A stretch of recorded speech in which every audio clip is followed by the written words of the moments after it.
Welcome to the Salmon Runs YouTube. Enjoy the video. You begin by powering the play zone and connecting it to the TV. Do this now so you don't lose time. Once plugged into a reliable outlet and HDMI 2. One is seated, switch the TV input to that port. Make sure you set the display to 4K or 1080p depending on your TV. Connect one controller by USB to force an initial pair.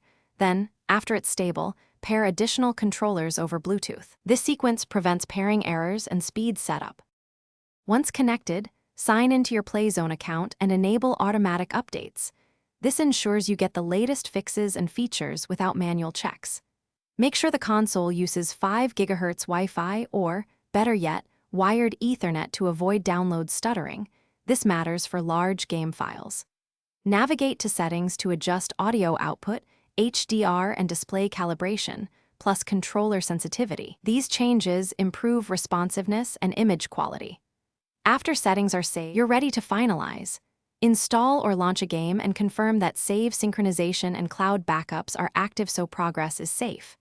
Calibrate controller dead zones and remap any buttons for your preferred layout. This prevents drift and improves play.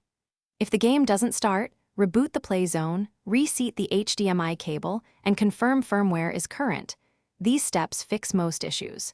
If you still have trouble, switch to wired networking or power cycle both TV and console, then try again.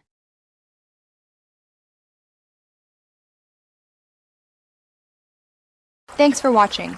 Consider subscribing if we helped you.